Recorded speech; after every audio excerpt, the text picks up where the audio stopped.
Hello everyone. स्वागत है आप सभी का साइंस की इस क्लास में। और जैसा कि हमारा टॉपिक चल रहा था, 2-3 क्लासेस हम कर चुके हैं डाइजेस्टिव सिस्टम की, प्रीवियस क्लासेस में कुछ। और आज इस वीडियो में हम करने वाले हैं ओसोफोगस और स्टमक वाला पार्ट, यानी जो फूड पाइप है और स्टमक। इसको आज हम कंप्लीट करेंगे इस पर्टिकुलर क्लास में। तो चलिए शुरू करते हैं बिना किसी देरी के। Slavery glands, parotid, submandibular, sublingual, ये सारे हम कर चुके हैं पिछली क्लासेस में। और जैसे ही हम खाना खाते हैं तो उसको हम किससे चबाते हैं? टीथ से। जो हमारे दांत है, ये वाला भी हमारा हो चुका है, टीथ वाला पोर्शन भी कंप्लीट। और टंग वाला जिसमें टेस्ट जोन्स हमने सारे देखे थे, तो ये पार्ट, दोनों पार्ट, तीनों पार्ट ये हो चुके हैं हमारे कंप्लीट।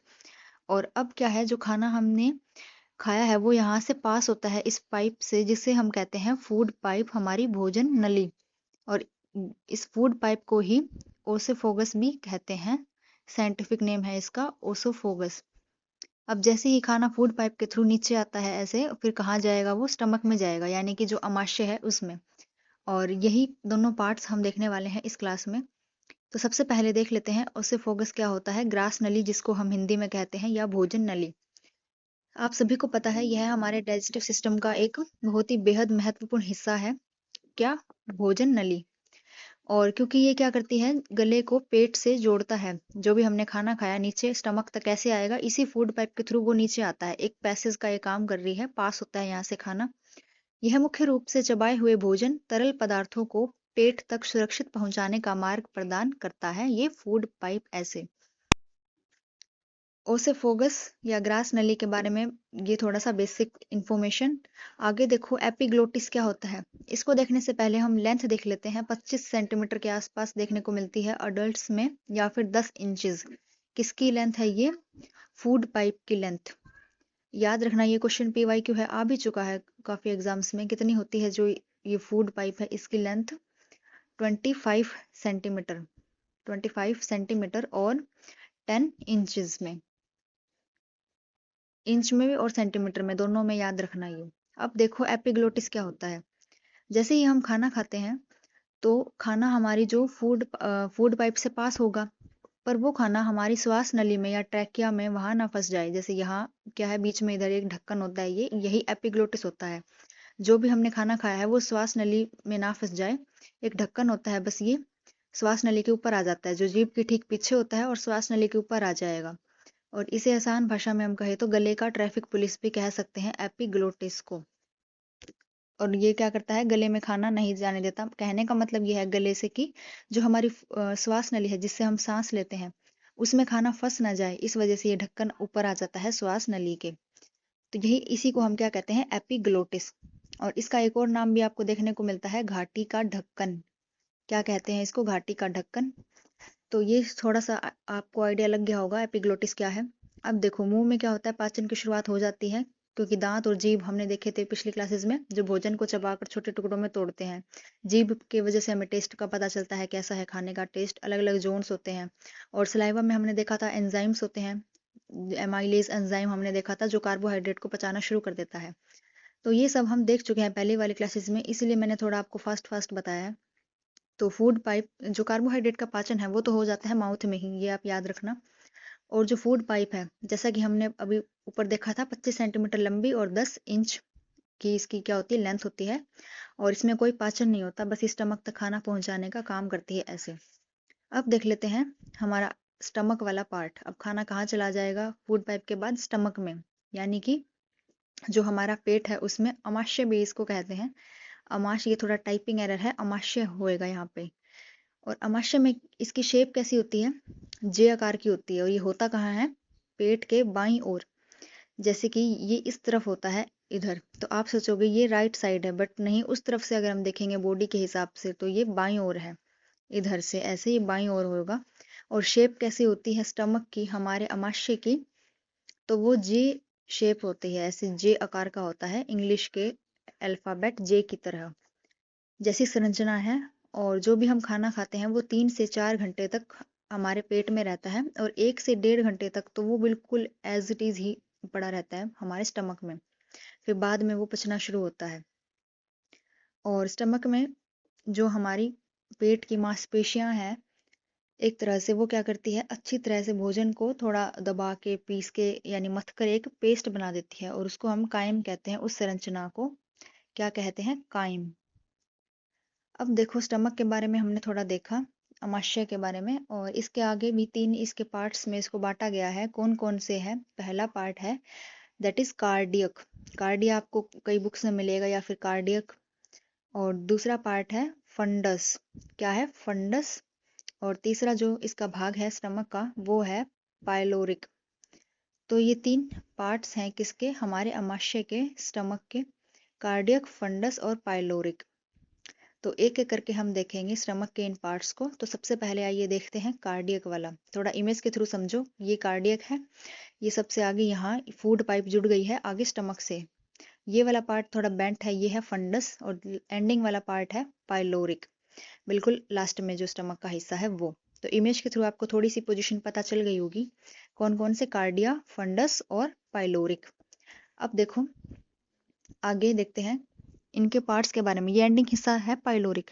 कार्डियक क्या है? हमने देखा इमेज में, सबसे ऊपर वाला भाग था ये। और जो फूड पाइप थी वो इसी में आकर खुलती है, यानी फूड पाइप आके स्टमक में खुलती है। यही कार्डियक वाला पोर्शन है, बिल्कुल आगे ऐसे ये फूड पाइप आई। और जो स्टमक से जहाँ ये मिल रही है, जुड़ रही है, यही है कौन सा, कार्डियक वाला पार्ट। यहाँ पर एक वाल्व होता है, स्फिंक्टर जिसको हम कहेंगे, जो पेट के एसिड और भोजन को वापस गले में जाने से रोकता है। यानी कि जो पेट में एसिड वगैरह बन रहा है, तो वो वापस से जो यहाँ पेट से ऊपर की ओर ना चला जाए, इस वजह से यहाँ पर ये एक वाल्व होता है, एक ढक्कन टाइप में होता है ये। तो ये था कार्डियक के बारे में, जो फर्स्ट पार्ट है कार्डियक स्फिंक्टर। फंडस देख लेते हैं क्या है। यह है अमाशय का। देखो यहाँ भी थोड़ा सा एरर है, अमाशय होगा। अमाशय का ऊपरी है और बीच का उभरा हुआ भाग है, देखा था हमने, जो जे आकार के मोड़ पर स्थित होता है ये। और ये जो फंडस वाला पार्ट थोड़ा ऐसे बेंट शेप का है यहाँ पे, जैसा हमने इमेज में भी देखा था। कार्डियक के बाद वाला हिस्सा थोड़ा मुड़ा हुआ है, ये संरचना इसकी। और इसमें क्या होता है, ये बेंटिक शेप, बेंडिंग सी इसकी शेप है। यहाँ पर मुख्य रूप से गैस और बिना पचा हुआ भोजन कुछ समय के लिए रुकता है। कौन से वाले पार्ट में? फंडस वाले पार्ट में। ये दूसरा भाग है स्टमक का, फंडस पार्ट। आगे देखो, अब ये जो फंडस है अमाशय का, इसमें सबसे ज्यादा क्या बनता है, जो जठर रस यानी गैस्ट्रिक जूस बनता है।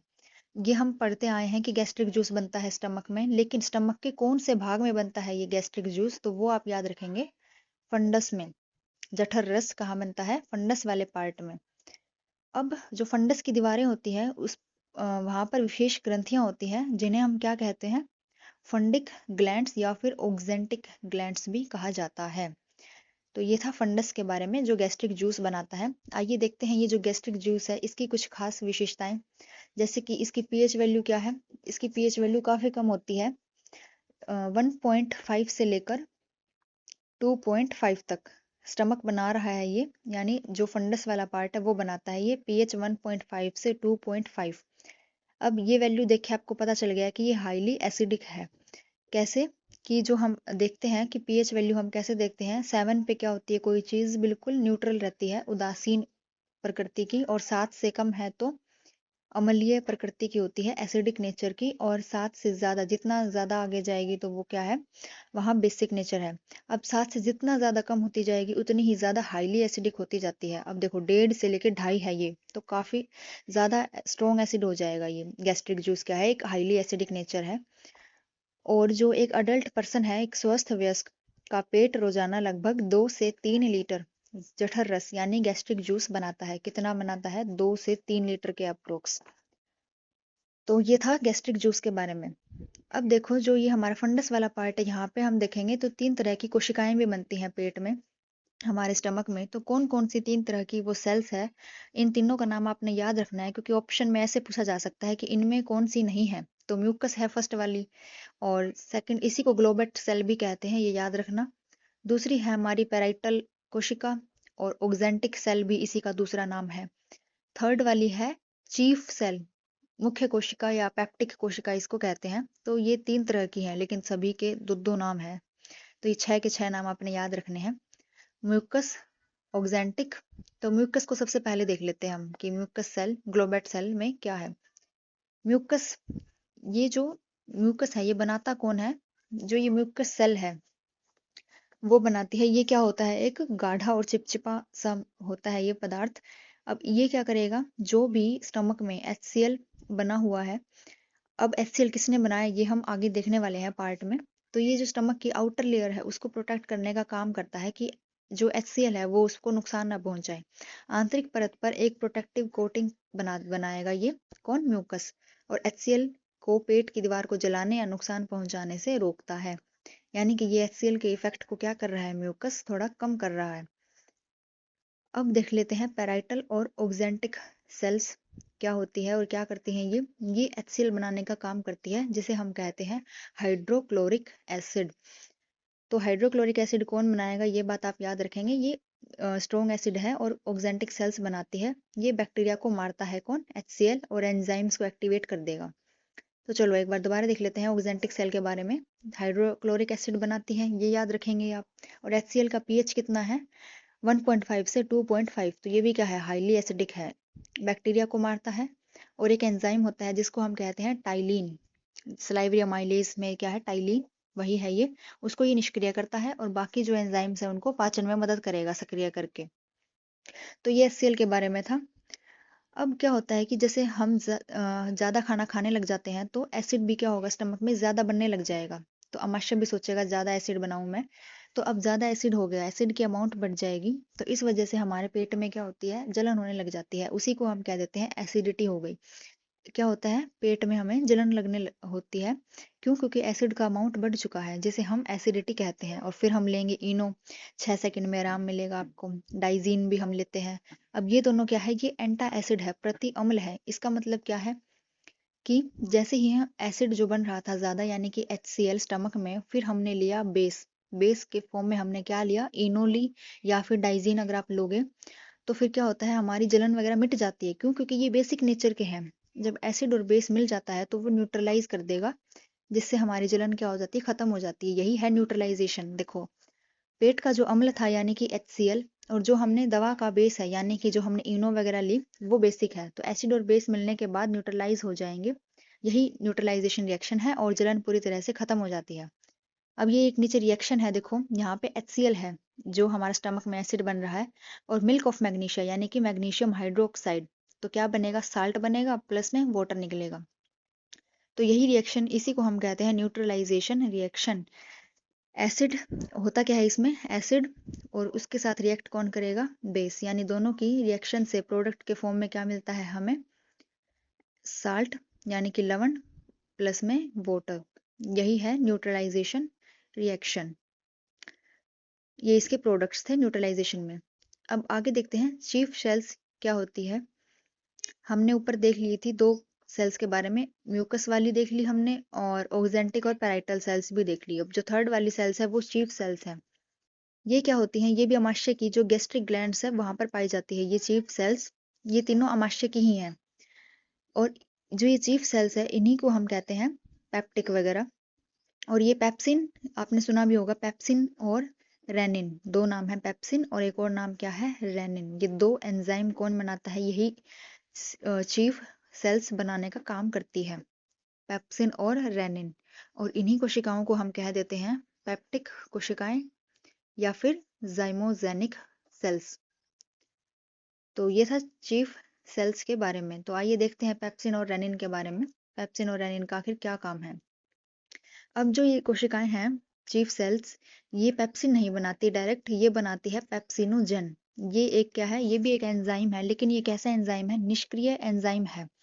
यानी कि ये एक्टिव फॉर्म में नहीं है। पर जैसे ही HCl के साथ ये जुड़ जाएगा तो ये पेप्सिन एंजाइम में बदल जाएगा। अब ये पेप्सिन प्रोटीन को पचाना शुरू कर देगा। अब ये जो पेप्सिन बना है आफ्टर रिएक्टिंग HCl, तो ये जो पेप्सिन है ये सक्रिय है, तो ये प्रोटीन को पचाना शुरू कर देता है। यानी ये याद रखो, पहले जो पेप्सिनोजन बनाया चीफ सेल्स ने, उसने रिएक्ट किया हाइड्रोजन क्लोराइड के साथ या हाइड्रोक्लोरिक एसिड के साथ, HCl के साथ, देन बनेगा पेप्सिन जो एक सक्रिय एंजाइम है और वो प्रोटीन को पचाना शुरू कर देगा। तो इस तरह से ये था पेप्सिन के बारे में। और पेप्सिन और रेनिन में फर्क क्या है। अब ये जो पेप्सिन है ये क्या करता है, जो भोजन हमने खाया है उसमें जितने भी नॉर्मल प्रोटीन है, जो सामान्य प्रोटीन है, उनको छोटी यूनिट्स में तोड़ता है, जैसे पेप्टाइड्स है, पेप्टोन्स है, उनमें बदल देगा। और जो पर रेनिन क्या करेगा, ये है विशेष रूप से जो दूध का प्रोटीन होता है, यानी दूध में पाया जाने वाला प्रोटीन है, जिसे हम केसीन प्रोटीन भी कहते हैं। क्या कहते हैं? Casein protein. ये उसको पचाता है। तो पेप्सिन और रेनिन में फर्क है। पेप्सिन तो पेप्टाइड और पेप्टोन्स में बदल देगा जितने भी सामान्य प्रोटीन है, लेकिन जो दूध का प्रोटीन है, केसिन प्रोटीन, उसको पचाने का काम कौन करेगा? ये रेनिन करेगा। बच्चे में सबसे ज्यादा मात्रा में बनता है क्योंकि बच्चे अपने आहार के रूप में दूध को ज्यादा लेते हैं, इस वजह से। अब देखते हैं, अब दूध में क्या है? केसिन प्रोटीन था और रेनिन ने क्या किया? उसके साथ रिएक्ट किया, उस पर काम किया। तो वो किस में कन्वर्ट हो जाएगा? वो फर्दर कन्वर्ट होगा पैरा केसिन में। अब पैरा केसिन में बदलने के बाद ये जो केसिन प्रोटीन है, जब इसने रेनिन के साथ काम किया, दोनों किस में बदल गए? ये पैरा केसिन। ये नाम ध्यान रखना, पैरा केसिन। और इसके बाद क्या होगा? अब जो पेप्सिन देख रहे थे हम, अब वो क्या करेगा? इसे पेप्टोन्स में बदल देगा। कौन? पेप्सिन। और ये कैसा होता है? थोड़ा ठोस हो जाएगा ये फॉर्म में, तो काफी देर तक स्टमक में ये पड़ा रहता है। इस वजह से एंजाइम्स को काफी अच्छा समय मिल जाता है इसको तोड़ने का, इस पे रिएक्ट करने का। तो इसी वजह से बच्चे में क्या होती है, जो उल्टी करते हैं तो फटा हुआ दूध यानी दही जैसा गाढ़ा हिस्सा बाहर आता है उल्टी के तौर पे, तो वो पैराकेसिन ही होता है। अब देखो, स्टमक के जो 3 पार्ट्स थे, कार्डिया, फंडस और पाइलोरिक, तो ये 3 पार्ट्स थे। हमने कार्डिया और ये 3 तरह की सेल्स भी थी, तो ये तीनों पार्ट्स के अलावा और 3 तरह की सेल्स थी जो म्यूकस और ग्लोबेट वाली। कार्डिया हम देख चुके हैं, हमने देख लिया कार्डिया वाला पार्ट, फंडस वाला पार्ट भी देख लिया, और 3 तरह की ये सेल्स, म्यूकस, ग्लोबेट, ऑक्जेंटिक और पैराइटल सेल जो एचसीएल बना रही थी, और चीफ सेल के बारे में अभी अभी देखा है, ये पेप्सिन और रेनिन वाला। तो बच गया अब हमारा पार्ट कौन सा? पेप्सिन और रेनिन के बाद ये पाइलोरिक, जो थर्ड पार्ट है, ये हमारा रहता है। तो चलिए देखते हैं पाइलोरिक क्या है। यह हमने इमेज के थ्रू देखा था, यह अमाशय का सबसे निचला बिल्कुल एंडिंग वाला पोर्शन था। ये संकरा था क्योंकि ये बिल्कुल नैरो था, भीड़ा सा, ऐसे थोड़ी सी जगह थी इसमें, नैरो स्पेस था लास्ट में स्टमक का। और अंतिम हिस्सा है, ये आपको अब आसानी से समझ में आ जाएगा क्योंकि आपने इमेज के थ्रू इसको देख लिया। फंडस के बाद आता है यहाँ पे पाइलोरिक में, सबसे निचला है, और ये सीधा स्मॉल इंटेस्टाइन से जुड़ता है, छोटी आंत से आगे जाके। और यहाँ पर भी क्या होता है? एक ढक्कन होता है, वाल्व होता है। और ये ढक्कन क्यों है? ये जिसको हम क्या कहते हैं? पाइलोरिक स्फिंक्टर भी कहते हैं इसको। और यह तय करता है कि जो भी पेट में हमारा भोजन है, कैसी संरचना है उसकी, ये वाल्व क्या करेगा? जो कायम है, यानी भोजन की संरचना कायम है, वो धीरे धीरे और थोड़ी थोड़ी मात्रा में छोटी आंत में चली जाए ताकि वो फर्दर उसको डाइजेस्ट कर सके। तो स्मॉल अमाउंट में ये भेजता रहता है ऐसे यहाँ पर। यही है एक वाल्व, ऐसे स्मॉल इंटेस्टाइन से जुड़ता है ये वाला पार्ट स्टमक का। यहाँ पर होता है ये ढक्कन। और करता क्या है ये स्फिंक्टर, पाइलोरिक स्फिंक्टर? भोजन की एंट्री को कंट्रोल करता है ये पाइलोरिक स्फिंक्टर, गेटकीपर की तरह काम करता है। कैसे? कि जो पेट में जो भी हमारा खाना है, भोजन है, उसको एक साथ आगे नहीं जाने देगा, बल्कि धीरे धीरे करके उसको थोड़ा थोड़ी मात्रा में वो थोड़ा थोड़ा जाता रहेगा, अच्छी तरह से पचा सके, ताकि उसको आंत, छोटी आंत, और फिर छोटी आंत से वापस वो पेट में ना आ सके। जैसे ये इंटेस्टाइन है, यहाँ ऊपर वापस ना आ सके, इस वजह से भी यहाँ पर ये एक स्फिंक्टर ढक्कन है। तो अब ये क्वेश्चन है आपके लिए कि which wave like muscular contraction helps move the food bolus downward through the esophagus into the stomach? Hindi में भी लिखा हुआ है कि जो ओसोफेगस वाला पार्ट है, उसके माध्यम से भोजन के बोलस को नीचे, जैसे फूड पाइप से आता है खाना नीचे, अमाशय की ओर धकेलने में कौन सा तरंग जैसा पेशीय संकुचन मदद करता है? ये बताना है आपने। ये 4 ऑप्शंस है आपके पास। तो खाना ऐसे आता है, ऊपर से नीचे आया, फिर देन कॉन्ट्रैक्ट होगा, फिर नीचे आया, फिर कॉन्ट्रैक्शन होगा, संकुचन होगा। जैसा क्वेश्चन में दे ही रखा है, संकुचन तो होगा, धकेलने में मदद करते हैं। ये 4 ऑप्शन है, तो आपने बताना है कौन सा राइट आंसर होगा।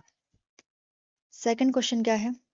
अमाशय की जठर ग्रंथियों में कौन सी कोशिकाएं HCl यानी हाइड्रोक्लोरिक एसिड बनाने के लिए जिम्मेदार है?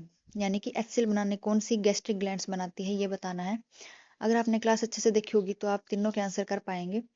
आगे है, the oesophagus passes through the diaphragm via an opening called the esophageal hiatus and connects to which specific region of the stomach?